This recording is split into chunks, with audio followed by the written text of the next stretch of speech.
그 원숭이들의 인지 능력의 발달을 연구하기 위해서 일본에 있는 한 섬에 있는 원숭이들을 가지고 이제 연구를 합니다. 뭐 100마리째 원숭이가 되자라고 하는 책에 나와 있는 건데, 이제 그 많은 원숭이들한테 먹을 거리를 갖다 주는데 그냥 갖다 주는 게 아니고 제일 처음에는 그 뻘을 묻혀서 갖다 줍니다. 그 옆에는 이제 물이 있고 그 감자라든가 뭐 고구마 뭐 그밖에 다른 먹을 거리다가 흙을 많이 묻혀 가지고 갖다 놓는데, 그 어떤 그 원숭이가 제일 먼저 와 가지고 그것을 물에 씻어 먹기 시작하냐면은 4개월 된 원숭이가 먼저 씻어 먹기 시작합니다. 4개월 된 것이 씻어 먹기 시작하면서부터 이제 거의 퍼져나가는데, 전부 다 그 자기 동료들부터 점점 이렇게 퍼져나가 가지고 거의 마지막에 돼야만 어른들이 합니다. 그런데 이제 어른들 가운데에서는 그 원숭이의 부모된 원숭이가 제일 먼저 하기 시작해요. 그 다음에 이제 그 모래를 하고 잔뜩 섞어 놔둬 가지고 그 음식 먹을 것을 갖다 놔두는데, 이제 그건 물에 던지면 그 먹을 음식이 뜰 수 있는 그런 것을 갖다 놔요. 그래 가지고 이제 또 갖다 놓는데, 마치 또 아까 그 4개월 된 암컷 원숭이가 제일 먼저 시작을 하듯이 그것도 마찬가지로 제일 먼저 암컷 원숭이가 시작해요. 4개월 된. 그래서 그 원숭이 갖다가 이렇게 물에 던져가지고 뜬 것을 이렇게 골라 먹어 하는데, 그것도 이제 점점 그런 그 방법이 변해가는데, 그 동료들부터 시작해서 점점 변해가는데, 어른들은 거의 마지막까지 잘 안 변합니다. 그러다가 그 섬에 있는 원숭이들 전체가 흙 묻은 음식을 물에 씻어 먹게 되고, 모래 섞인 음식을 물에다가 던져가지고 물은 빠지고 뜬 음식을 주워 먹기 시작하는데, 이제 묘한 일이 벌어지기 시작합니다. 어떤 묘한 일이 벌어지기 시작하냐면은, 그 섬하고 또 그런 그 인지 능력을 시험하는 역할을 전혀 하지 않는 다른 곳의 원숭이들도 처음 그 일을 하자마자 바로 씻어 먹기 시작하고 바로 물에 던져서 먹기 시작하는 거예요. 그러니까 그 섬의 원숭이들이 일정 정도의 인지 능력에 대한 정보를 갖기 전까지는 다른 섬이나 일본 본토에 있는 원숭이들이 전혀 그런 일을 하지 않다가 어느 일정 정도 숫자가 확보돼서 그런 일을 하기 시작하니까 갑자기 전체 원숭이들이 시험하기도 전에 그 정보를 받아들입니다. 그러니까 그 실험할 과정 중에서 다른 섬이라든가 일본 본토에 있는 원숭이들한테는 전혀 그런 정보가 전달되지 않아요. 그럼에도 불구하고 전체가 그런 일이 발현되는 거예요. 그래서 우리 그 원각경 같은 데 보면은 부처님이 한 분 나오셔가지고 많은 중생들이 성불을 했다라고 하는 대목이 나오는데, 실제로 부처님의 숫자가 증강이 되면은 어느 정도 양에 되면 그분들이 전해주는 그 무언의 어떤 그런 메시지들이 마치 원숭이들이 함께 인지 능력이 상승하듯이 그런 것이 오는 것을 상징적으로 보여주는 것이 아닌가 하는 생각이 듭니다. 그런데 여기서 하고 싶은 이야기는, 그 어른 원숭이들은 자기들이 지금까지 먹어왔던 음식을 먹어왔던 패턴을 바꾸려고 하질 않아요. 마지막까지도 잘 안 바꿉니다. 그리고 자기들 쭉 해왔던 생각대로만 그 사건을 해석하는 거예요. 그런데 이러한 것이 비단 원숭이만 그런 게 아니고, 이제 우리 그 인간의 인지 능력의 진보에도 마찬가지 그런 일들이 일어납니다. 예를 들면은, 이제 그전에는 빛이라고 하는 것이, 여기서 불을 딱 켜면은 저 빛이 여기 오는 속도나 저 뒤에 가는 속도나 아니면은 뭐 저 운동장 밖에 한참 가는 속도가 동일하다고 그랬어요. 그러니까 그 속도가 무한대기 때문에 가깝다고 해서 빛이 빨리 오고 멀다고 해서 빛이 멀리 시간이 많이 걸린다고 생각하지 않았어요. 이제 이것이 뉴턴 물리의 기본이었는데, 이제 점점 빛을 뭐 다른 여러 가지 그 사정들에 의해 가지고 빛의 속도를 재보기 시작하는데, 빛이 점점 이제 속도가 초당 30만 킬로미터라고 하는 것이 이제 정해집니다. 그런데 지난 시간에 말했듯이 이렇게 소리를 하면은 그 공기라고 하는 매체를 통해서 소리라고 하는 것이 전달되듯이 이 당시에 빛이라고 하는 것이 파동이라고 생각하는 것이 물리학계 주류가 됐었어요. 그럼 파동이라고 하는 것은 무슨 매체가 있어야 돼요. 그러니까 매체가 있어야 되는데 이 지구상이나 어디를 다 봐도 빛을 전달해주는 매체가 발견되지 않는 거예요. 그래서 많은 사람들이 우리 눈에도 보이지 않고 또 30만 킬로미터 정도로 빨리 전달되려면 그 전달되는 매체가 아주 단단해야 됩니다. 그러니까 공기 중에서는 소리가 1초에 340m 정도 간다 하면 물속이라든가 다른 이런 딱딱한 데 전달되는 속도는 훨씬 빨라집니다. 그러려면은 1초에 빛의 속도가 30만 킬로 정도 가려고 하면은 이것을 전하는 그 매체가 굉장히 단단해야 돼요.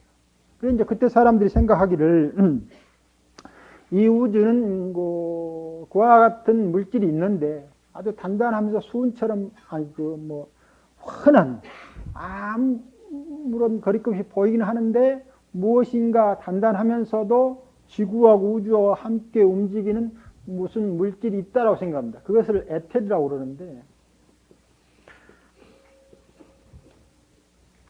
이 생각을 바꾸는데 이제 굉장히 오래 걸려요.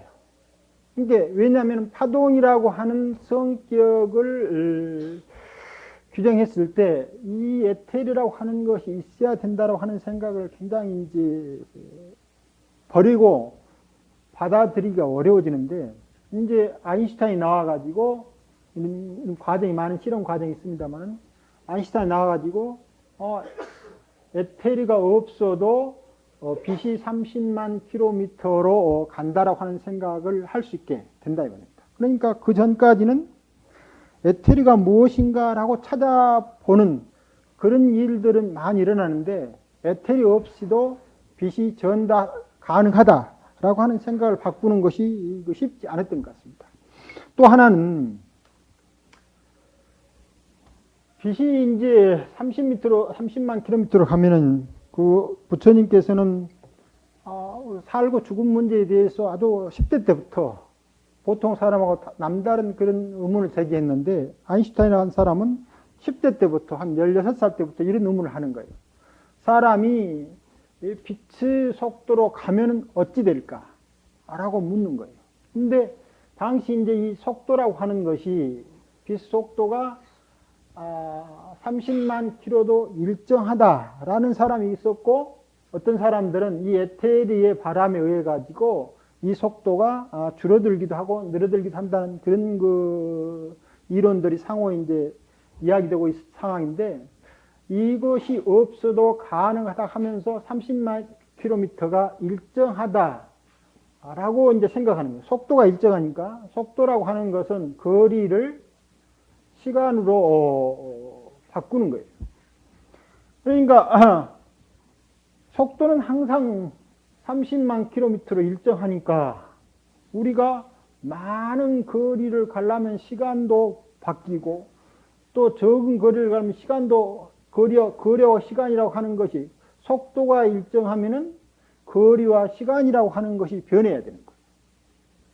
그러니까 그 전까지는 거리와 시간이라고 하는 것이 일정하다고 생각했는데 실험에 의해서 빛의 속도가 일정하다라고 하는 것이 밝혀지면서 이제 거리와 시간, 거리가 즉 공간이죠. 공간과 시간이라고 하는 것이 그 전까지는 아까 빛이 무한 속도로 가듯이 공간이라고 하는 것도 우리 그 사유체계 내에서 절대적으로 부동의 어떤 것이 있다라고 생각했었거든요. 공간이 줄어든다든가 늘어든다 하는 생각을 전혀 할 수 없었고 시간이 늘어진다든가 줄어진다는 생각을 전혀 할 수 없는 그런 상황이었는데 그러다 보니까 이것이 지금 그런 생각 이걸 안 바꾸니까 실험에 의해서 이것이 확실하니 항상 일정한데도 불구하고 이것을 바꾸려고 많은 사람들이 노력을 하는 거예요. 그런데 이제 아인슈타인은 턱 앉아가지고 머릿속에 생각하면서 빛 속도가 일정하다. 그러면서 그냥 받아들이는 거예요. 받아들여놓고 보니까 무엇이 바뀌어야 되느냐면은 공간과 시간이 바뀌어야 되는 거예요.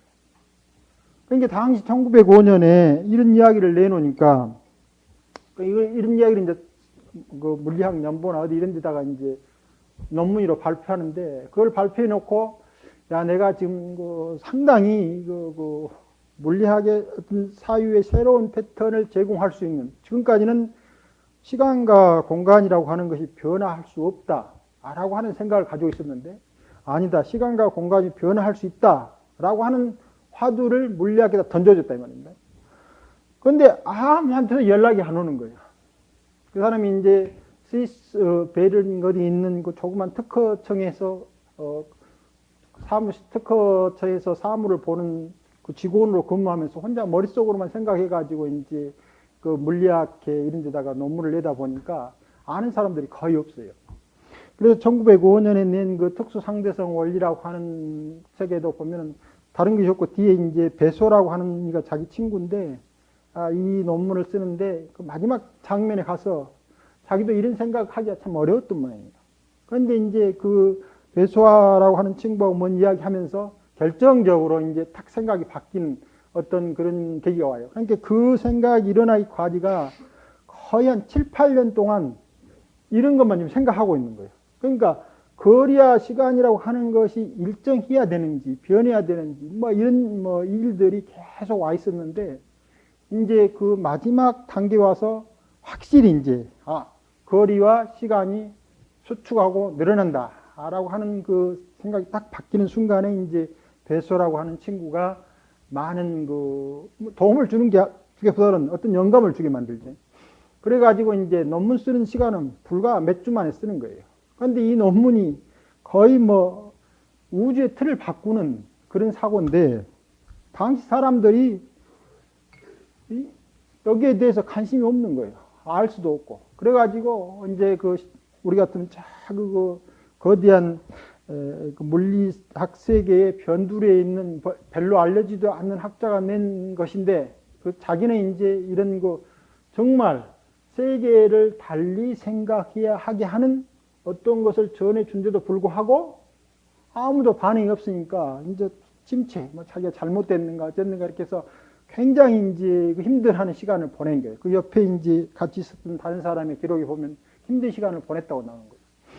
그러다가 플랑크라고 하는 아주 대단한 그 당시에 그 유럽 물리학계의 막 무슨 태두처럼 있는 그 사람한테서 당신의 이론이 무엇이냐라고 하는 편지가 한 통 오게 되는 거예요. 이 편지가 오니까 너무나 이제 기뻐하는 거예요.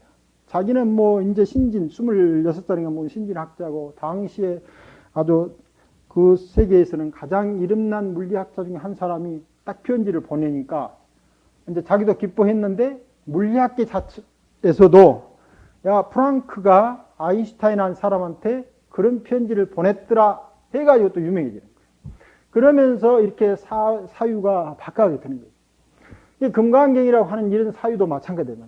그러니까 여기서 말한 계속해서 너희가 금강경이라고 하는 그 이야기를 듣고 그걸 수지 독성해서 다른 사람을 이해하고 뭐하면 그 복이 굉장하다고 하는 것은 무엇을 의미하냐면 삶의 올바른 견해를 확고하니 세워줄 수 있는 바탕을 그 사람한테 제시해 주는 거예요. 그런데 이 금강경이 오기 전까지는 그런 것이 제시가 안 되고 있다가 전혀 이제 다른 양상으로 사고를 전환하도록 해주는데 실제로 이런 사고의 전환이 아까 원숭이라 또 이런 거 아주 물리학을 가지고 살았던 사람들한테도 굉장히 힘들어진다. 예를 들면 이는 이제 어떤 생각을 하냐면은 우리가 흔히 원심력 해가지고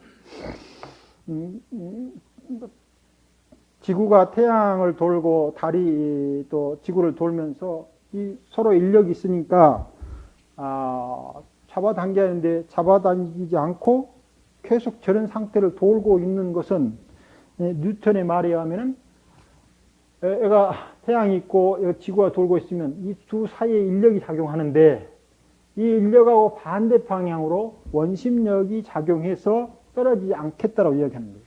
그러면서 그러한 예 중에 하나가 이제 우리가 그 물이 가득 든 바켓을 이렇게 돌리면은 물이 밖으로 떨어지지 않고 밖으로 가려는 힘과 안으로 잡아당긴 힘에 의해서 물이 그대로 있다라고 하는 그런 예를 드는데, 그런 상태에 됐을 때 이 힘이 움직이는 방향은 이 방향이 아니고 실제로 이 방향이거든요.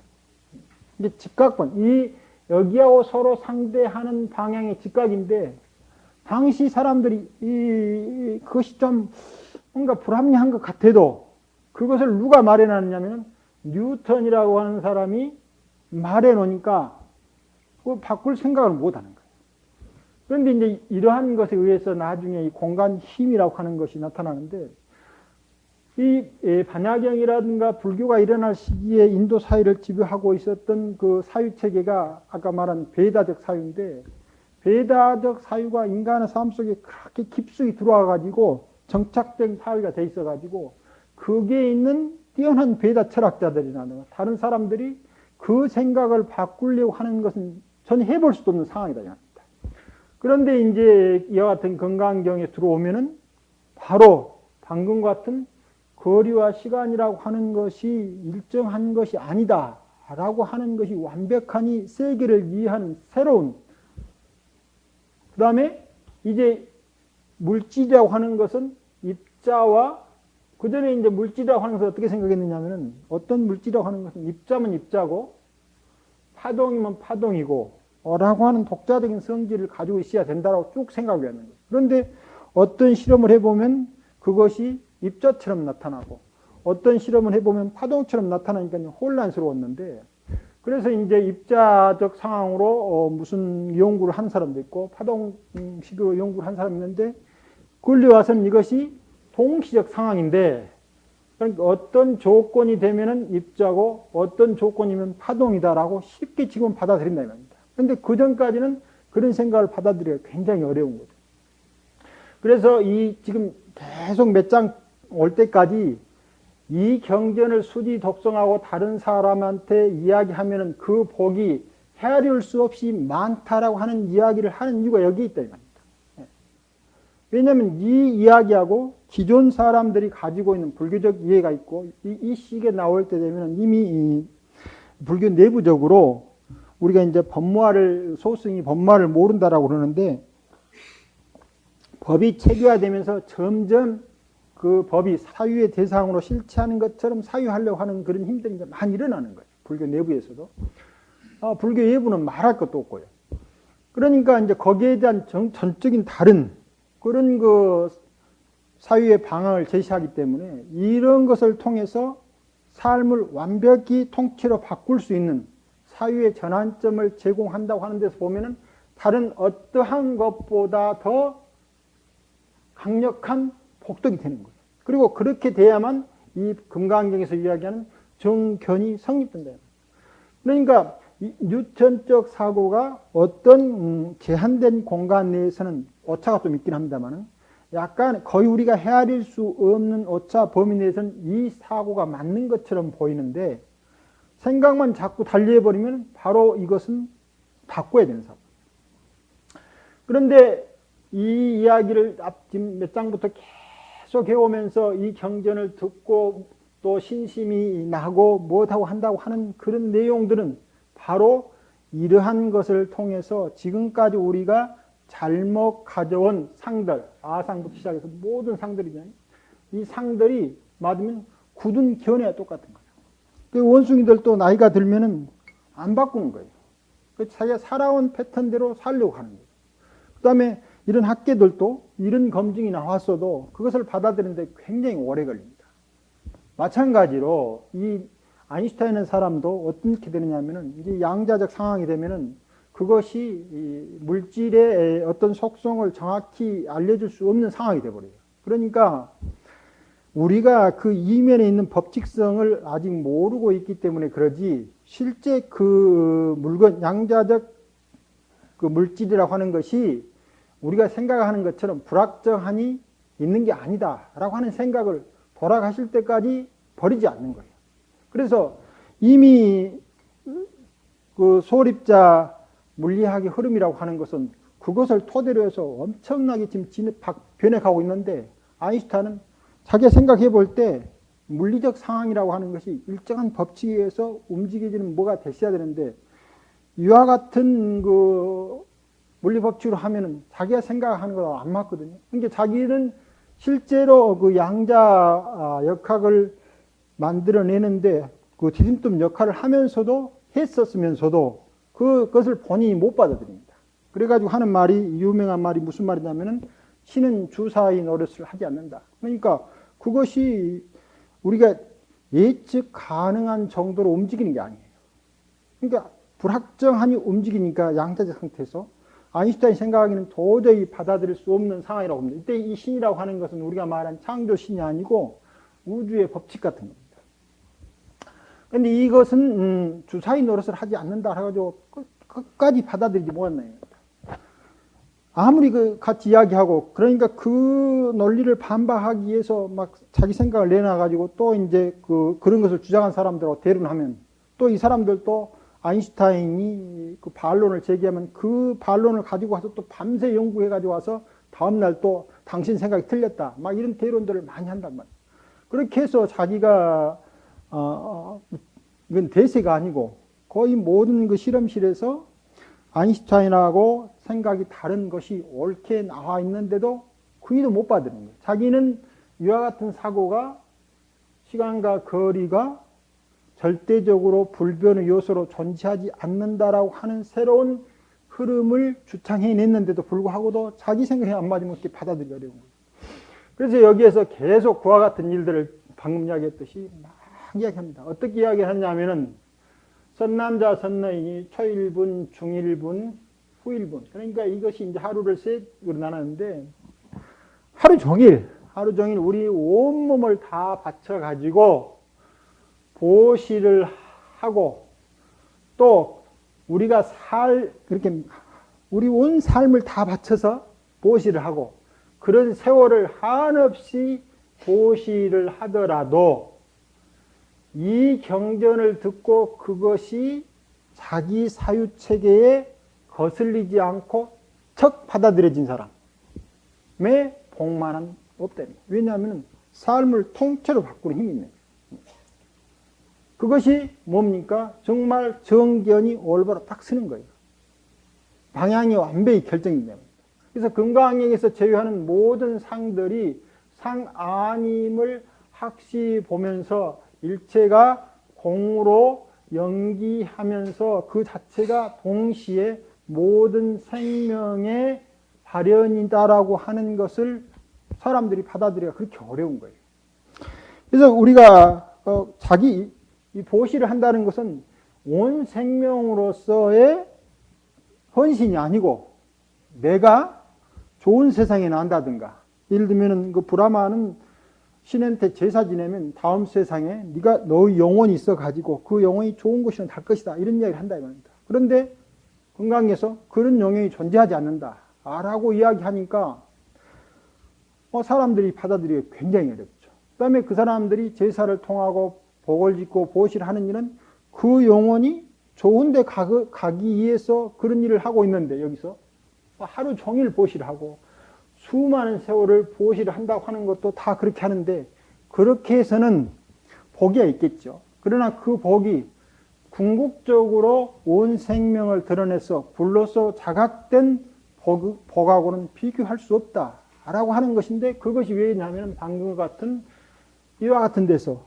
완벽한 이 사건을 새롭게 읽어내는 소리를 듣고서 그렇습니까? 라고 마음에 딱 받아들이는, 그게 신심이다. 그걸 딱 듣고는 그냥 그것이 이제 자기가 최하되는 거예요. 그래서 그런 이야기들이 전혀 의심 없이 받아들이죠. 의심이라고 하는 것이 이제 수행의 5가지 장애 중에 하나인데, 이들은 이런 이야기를 듣고도 척척 받아들이니까 그것이 얼마나 하냐. 바로 말하면 이제 그전에는 이 온 생명 가운데 나라고 하는 한 생명이 있는 것처럼 살았어요. 그런데 이제 저런 이야기를 쭉 들면서 전체가 한 생명에 대해 사니까 생명이라고 하는 것 자체가 달라졌다는 겁니다. 그런데 이것이 전달이 아까 말한 대로 물리적 사건에 전달되는 게 아니라 어느 정도 이런 이야기가 되면은 갑자기 그 사회에서 그와 같은 인지적 패턴이 달라져요. 마치 그 원숭이가 어느 정도 일정한 수가 전부 다 그와 같은 행동을 하니까 학습하지 않는 원숭이까지 그 정보가 전달되는 거예요. 그러면 여기서도 마찬가지로 건강경의 이야기를 듣고서 그것이 신심이 불력한 사람들이 많이 나투면 세계가 어떻게 변하냐면은 지금까지는 이와 같은 것이 우리의 생명인지 알고 이 속에서 아둥바둥 살았는데 전체가 동시에 한 생명인 가운데서 개체 생명이 함께 어울려서 사는 삶의 틀이 완전히 바뀌어버리는 그러한 것이 일어난다. 그러니까 그와 같은 복은 뭘로 비교해서 크다 작다라고 할 수 없다는 겁니다. 우리가 백천만억급을 한 개체적 삶으로서 자기를 규정하고 있고 그걸 가지고 복을 짓는다 해봐야 여기서 말하는 아상인상, 중생상, 수사상이 모두 떠난 자리에서 온 세계가 하나의 생명으로서 함께 약동하고 있는 것에 비하면 비교할 수가 없는 거예요. 그런데 이제 그러한 것만 그치지 않고 서사, 수지, 독성 실제로 이제 경전이 쓰여지기는 이제 굉장히 뒷날 쓰여집니다만은 여기서 이제 서사, 수지, 독성이라 하는 것 보면은 또한 이것이 구전위로 내려올 때가 아닌 것이죠. 그러니까 구전위로 내려올 때는 처음에는 오랫동안 가르침들이 입으로 이제 전달되는 거죠. 그러다가 이제 그 문자로 해서 써지는데 여기서 보면은 이제 서사라고 하는 것이 독송의 단계를 넘어서는 그런 것이 되고 또 그런 걸 가지고 다른 사람을 위해서 설명하고 한다고 하면은 그것이 이제 얼마나 커지겠냐. 바꿔 말하면 한 사람이 세계를 올바로 보게 만드는 공덕은 그 삶을 통째로 삶을 삶답게 만드는 거예요. 지금까지 우리가 잘 산다라고 살아온 그런 그 인도 사회적 사회, 그것이 또 오늘날도 마찬가지죠. 그런 사회적 삶이 완벽하니 다른 그 시스템으로, 다른 체계로 바뀌어버리는 그런 것이기 때문에 제한적으로 일어난 것으로서는 알 수 없답니다. 그래서 그것을 간단하게 말한다고 하면은 이 경이라고 하는 것, 즉 이 경이라고 하는 것이 바로만은 공으로서 정견을 나타나서 온 세계가 함께 어울려서 살 수 있다라고 하는 것을 가르치고 있는 경이다. 그와 같은 경전이라고 하는 것은 우리가 지금까지 금강경이 이루어진 시대, 이전 시대 사람들이 이루어진 삶을 정의하는 모든 사유체계를 뛰어넘는 거예요. 그러니까 그러한 사유체계로서는 헤아릴 수가 없는 거예요. 달아볼 수도 없는 거예요. 이제 아까 이제 많은 그 실험실에서 연구를 하는 사람들이 이제 연구를 합니다. 연구를 해가지고 그전에는 이제 라부아지에라고 하는 사람이 산소를 발견하는데 그전에는 그 어떤 물질에 불이 타는 거 무엇인가 그 있어서 타는 줄 알았는데 공기 중에 산소가 가서 불이 탄다고 하는 생각, 즉 산소가 발견되기 전이니까. 그래 이 사람이 이제 이런 어떤 실험 장치를 만들어 가지고 그 철을 놔둡니다. 그때도 이제 철이 녹이 있으니까. 그래서 철 무게를 대고 공기 그 무게를 전체 재가지고 아주 밀폐된 어떤 그런 장소에 그 실험실을 딱 놔두면서 이제 오래 지나니까 녹이 슬죠. 녹이 슬면서 떨어지고 뭐 어쩌고 하니까 그 전체적으로 봤을 때 무슨 변화가 자기는 있을 거라고 생각했고 또 녹이 슬어서 새들이 또 부스러지니까 그 철의 무게가 줄어들 거라고 생각했어요. 근데 재 보니까 전체가 변하지 않았고 그 다음에 철의 무게는 늘어나는 거예요. 이게 이상한 거라. 이게 줄어들어야 되는데 자기 생각 실험하기 전에 늘어나니까 나중에 보니까 이제 산소에 우리가 볼 때는 산소가 아무런 무게가 없는 것처럼 보이는데 이것이 철하고 만나서 산화철이 되면서 이 산소가 가지고 있는 그런 그 무게들이 철 속에 이제 들어가 있는 거예요. 그래서 전체의 무게는 변함이 없지만 개체들은 이렇게 변해가면서 이런 것을 발견합니다. 이것이 이제 에너지가 함께 이제 등가됩니다. 이런 여러 가지 이제 뭡니까? 실험들을 거쳐가지고 나중에 이제 오면서 이 에너지라고 하는 것이 무엇이냐라고 말할 때 아마 이 이야기는 많이 들어보셨습니다. 에너지가 질량의 빛의 속도를 제곱해서 곱한 것이다. 근데 여기서 하는 것이 뭐였냐면 이 같다고 하는 표시요. 즉 에너지는 질량화되기 전이고 질량은 에너지가 질량으로 나타나는 거예요. 그런데 전에 지난번에 와서 이야기했을 때 이 질량이라고 하는 것, 물질이라고 하는 것은 에너지의 특별한 상태다. 상태. 그러니까 질량과 에너지가 따로 떨어져 있는 게 아니고 두 개가 완벽하니 같은 건데 다만 이게 물질로 들어가는 것은 이 에너지가 엄청나게 웅축되어 있다. 그러니까 이와 같은 것이 이제 그전에는 에너지하고 물질하고 전혀 다른 것이라고 생각했는데 아니다. 이 세계는 드러난 모습이든지 드러나지 않는 모습이든지 그 자체가 전체가 다 에너지가 있대요. 자, 여기서 보면은 우리가 상이라고 하는 것이 그전에는 이 상이라고 하는 것이 독자적 양상으로 물질로 보면은 존재하고 다른 에너지하고 다른 것인 줄 알았는데 이 상은 에너지가 고농축되어 있는 상태예요. 그러니까 전혀 다를 게 없어요. 다만 에너지가 고농축되어 있다는 것뿐입니다. 그런데 우리는 형상으로 드러나 있는 것과 에너지와 즉 공과 다르다고 제복 공상에서 하는 얘기예요. 이 공과 다르다고 생각이 됩니다. 그런데 이와 같은 과정들을 쭉 겪어오면서 모든 물질이라고 하는 것은 곧 에너지다라고 이야기하는 거예요. 이게 물질이 밖으로 드러나지 않다. 그러면서 이제 이것을 통해서 우리가 말한 요즘 원자력이라든가 핵이라든가 하는 것을 만들어내는 계기가 되는 거죠. 그러니까 여기에서 말하는 이 경전이 가지고 있는 사유라고 하는 것은 여기서 한번 보십시오. 그전에는 이 물질적 사유에 우리가 갇혀 있기 때문에 이 물질적 특성으로 보고 세계를 이해했는데 이것이 에너지다라고 바뀌는 순간 온 세계로 의지를 확산해도 전혀 다름이 없는 거예요. 그러니까 이걸 보고 있으면서도 온 세계를 구성하고 있는 에너지라고 하는 사유체계가 일어나도 전혀 문제가 없이 된다. 그러니까 금강경에서 말하는 이 경을 듣고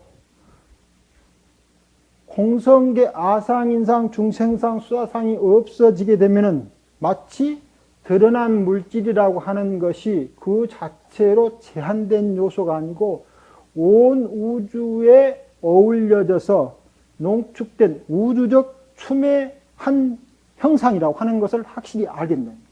그러니까 우리 사유가 여기에 멈춰 있으면은 실제로 이 물질을 이해할 수 없게 됩니다. 그러니까 이미 물질이면서 물질이 아닌 상태로 넘어가야 됩니다. 그러니까 그 전까지 우리들은 사고가 이 두 개가 동일하다라고 하는 사고 속에 들어가 있지 못해서 금강경에서 이런 이야기를 해주니까 도대체 이제 이해가 안 되는 거죠. 그러나 만일에 이 이야기를 받아들이기만 하면은 바로 그 순간 이 두 개를 넘나드는 사고 속에서 살게 됩니다. 이게 상도 부정되지 않고 비상도 부정되지 않으면서 동시에 상만을 긍정하고 있고 비상을 따로 긍정하고 있는 이러한 사유체계는 허물어 있는 거예요. 그러니까 상과 비상이 함께 어울려져 있는 사고체계로 넘어서기 때문에 우리가 그 전까지 가지고 있는 사고체계로서는 이 경전에서 말하는 사고체계를 따라잡을 수 없다. 그러니까 그것은 헤아려 볼 수 없어요. 그 다음에 무변공덕이다. 이때 무변공덕이라고 하는 것은 바로 말했을 때 물질화 되어 있는 것이 그 상태로 정체되어 있지 않고 이제 이 전체 우주적 상황에서 이 물질이 항상 함께 작용하고 있는 거예요. 그러니까 지금은 이와 같은 형상을 가지는 물질이라고 한정지어서 보고 있는데 실제 이 물질에서 일어나고 있는 상황 자체는 전 우주적 상황에 연결되어 있다는 겁니다. 그러니까 어디에다가 한계 지어가지고 색을 보려고 하면 안 되는 거예요. 하물며 이와 같이 형색으로 뚜렷이 결정되어 나타나 있는 즉 색법도 근원적으로 자기 한계를 갖지 않는다 이 말입니다. 그러니 원래부터 한계를 뛰어넘는 마음이라고 하는 것은 더 말할 것도 없어. 그래서 반야신경 같은 데서는 색법을 먼저 이야기해놓고 색즉 시공해놓고 뒤에 수상행식 역부여시, 물론 다른 또 반야경은 수즉시공, 상즉시공 이렇게 나오는 데도 있긴 합니다만 근원적으로 보면은 보다 더 견고한 성을 쌓고 있는 것 같은 색이 이미 자기 한계를 스스로 부정하면서 전체와 맞물려 가지고 자기 모습을 나타내고 있는데 마음이라고 하는 것은 더 말할 것도 없다. 그러니까 자기 변이라고 하는 것은 자기 모습을 갖고 있으면서도 자기 모습이 없는 그런 상태에서 인연 따라 형상을 놔두고 삶을 이어간다. 그러니 이와 같은 그 반야경의 가르침을 타서 그것이 마음에 거슬리지 않고 탁 받아들인 사람들은 바로 그 순간 이제 법계를 살게 됩니다. 법계의 삶이 된다. 그래서 이런 이야기들은 열애께서 대승자, 바로 법계의 삶을 사는 사람들, 최상승자 마찬가지죠. 지금까지는 이것이 어느 정도 이렇게 확대되는 영역은 있죠. 뭐 개인과 가족과 친구와 무슨 부족과 민족과 국가와 이렇게 확대될 수가 있지만 이것이 요즘 말하면 환경까지 아우르는 모든 생명체로 어울려지긴 봤기 때문에 요즘 우리가 이제 지난 시간에 말했듯이 사람들이 이제 단백질을 많이 섭취해야 되는데 그것이 좋은 것이 이제 막 소고기가 막 좋다 말해서 소고기를 이제 많이 우리가 먹는데 그 소를 하나 키우기 위해서 그 목장에서 아주 가다 놓고 키죠. 운동을 못하게. 우리 같으면 막 스트레스를 엄청나게 받게 키우는 거예요. 그래 놓고는 스트레스를 받으니까 그걸 다스리기 위해서 약재를 굉장히 많이 그 사료에다 막 넣게 되는 거예요. 또 요즘은 이제 마치 그 식물에도 유전자 조작된 식물이 있듯이 동물도 비싼 부위가 더 많이 자라도록 그러니까 가장 자연적으로 커도 우리가 그것을 살생하는 데 문제가 있는데 어떤 사람들이 어떤 부위를 좋아한다 그렇게 하면은 그 부위만 기형적으로 크도록 하는 기술이 발전됐습니다. 그래서 소를 가다 놓고는 그런 먹이를 주고 그런 주사를 해가지고 완벽하니 기형적인 짐승으로 키워내요. 그래서 켜보면은 보통 소에서는 한 근 나올 것이 그렇게 조작된 소에서는 뭐 10근이 나오다니까. 이렇게 해서 그것이 사람 식탁에까지 오는 과정에서 완벽하니 생명 그 자체를 파괴하고 있는 폭력이 행해지고 있는 상황에서 여기까지 오고 있다 이 말입니다.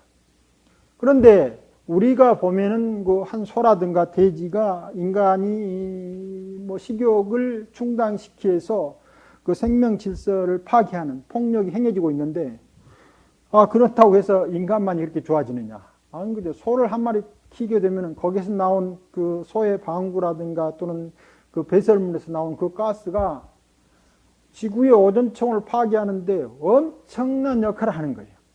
그러니까 자동차 매연이나 이런 것이 나오는 것보다 더 많은 역할을 하는 거예요. 그래서 이제 아마존 원시림을 베어내고 목장을 만드는데 더군다나 아까 같은 대로 그 자연적인 상태도 아니고 소에다가 뭐 인간이 폭력을 가하는 거죠. 그렇게 해서 만들어 놨는데 그것들이 우리한테 주는 결과는 온 지구의 환경을 파괴하도록 하고 있는 거예요. 그렇죠? 작은 안목으로 보면은 돈이 벌려지는데 큰 안목으로 보면은 우리 전체가 지금 생명은 늘어났는데 생명이 늘어난 것하고 행복 지수하고 항상 상관관계를 갖는 게 아니다 이 말입니다. 그러니까 빨리 죽는다고 해서 우리가 덜 행복하고 오래 산다고 해서 더 행복하고 나는 거예요. 이게 행복 지수를 비교했을 때는 또 다른 거죠. 그러니까 삶이 오래 살면서도 행복하게 사는 것은 방금 말한 대로 이와 같은 형태에서 갇혀 있으면 있을수록 궁극적으로 우리가 오래 사는 것 같아도 전체적으로는 행복한 삶을 저버리는 쪽으로 가고 있답니다. 그런데 여기서 말하는 열애께서 말하는 이 대승사, 그 다음에 최상승자들은 무엇입니까? 이와 같은 삶이 아니다고 하는 걸 하는 거예요. 삶이라고 하는 것은 그런 게 아니다. 아라고 하는 것이 아니다. 그러니까 그런 사람들이 능히 자발적으로 수지독성합니다. 사유체계를 완벽히 비워내는 거예요. 그래서 어디에도 걸리기 없는 그런 마음 씀씀이를 가지려고 노력한다. 그래서 그런 사람들은 무엇입니까? 열애께서 실지 시인, 실견시인 아까 나왔죠. 이 열애라고 하는 것은 누구냐? 아까 아인슈타인 말할 때 신은 주사위 노름할 때 이 식이라고 하는 것은 빅 브라더를 해가지고 큰 형님 그래요. 근데 그 사람은 우주 법칙이 큰 형님입니다. 신입니다. 우주 법칙을 큰 형님이라고 그렇게 부르는데 여기서 보면은 이 열애라고 하는 것은 이 우리가 형태에 나타는 질량이라든가 물질로 형태에 나타는 속에 열애라고 하는 것이 있지만 그러니까 에너지 상태로 보면 이것이 형태 밖을 통해서 두 개가 한 똑같은 상황으로 존재하는 거예요. 그러다 보니까 열애라고 하는 것이 전체 생명계를 아우르는 말이 됐다는 겁니다. 그러니까 우리가 이렇게 살면은 누가 하느냐? 즉 내 몸과 내 마음 속에 들어있는 생명의 올바른 체계가 그와 같은 사람들의 삶을 잘 아는 거예요. 무엇을 통해서? 만족을 통해서. 그래서 부처님을 뭐라고 부르냐니까 분청정, 만청정 할 때 부처님을 만청정, 어디에 삶이 있든지 간에 그 삶이 기쁨과 행복으로 만족스러운 삶입니다. 그와 같은 삶으로 자기가 있게 되면은 그것이 곧 열애가 자기 삶을 알고 자기 삶을 보는 거예요.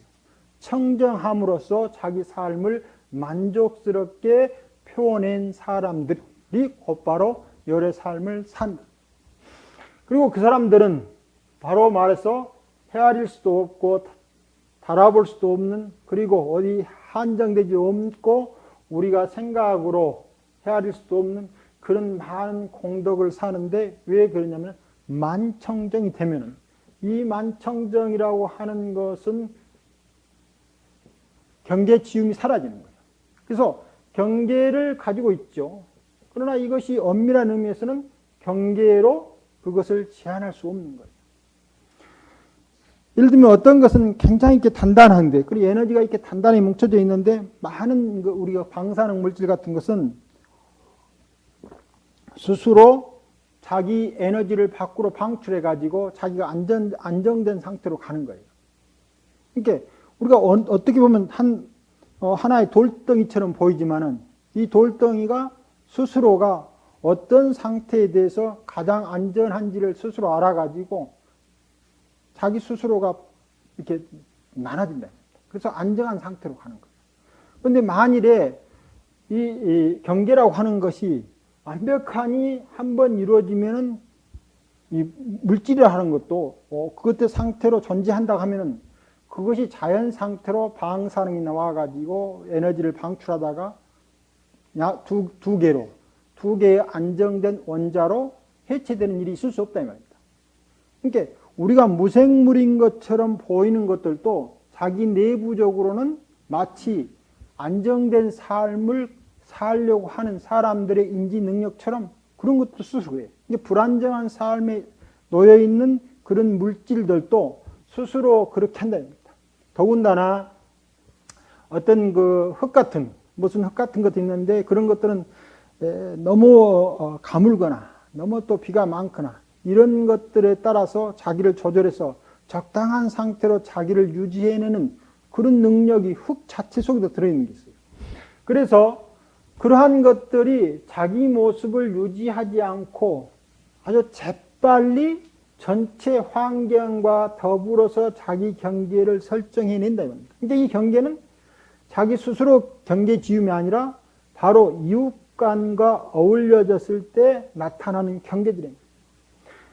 그러니 경계만으로서 우리가 무엇을 사유하고 있는 것으로서는 도저히 알 수 없는 경계 너머를 우리가 이해할 수 없다는 겁니다.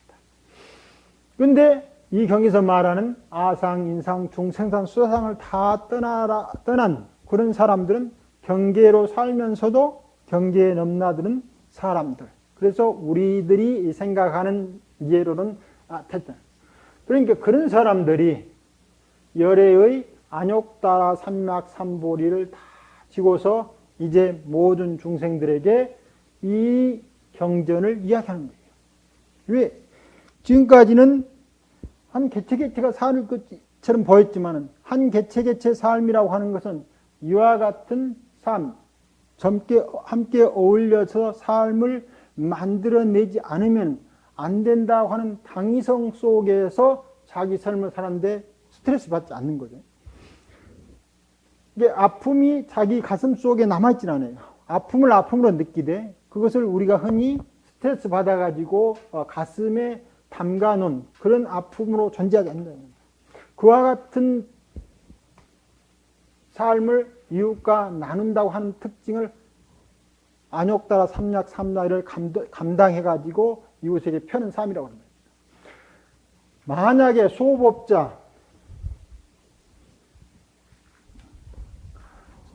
소법을 좋아하는 사람들은 곧 악견, 인견, 중생견, 수자견에 착해 있다. 이 소법이라고 하는 것은 이제 대법에 상대되는 게, 대라고 하는 것은 경계를 가지고 있으면서도 이것이 이웃과 더 넓은 게서 경계가 열려 있는 사람은 대법이 되는 거고, 그 다음에 이 경계를 닫아놓은 것은 뭡니까? 소법이 되는 거예요.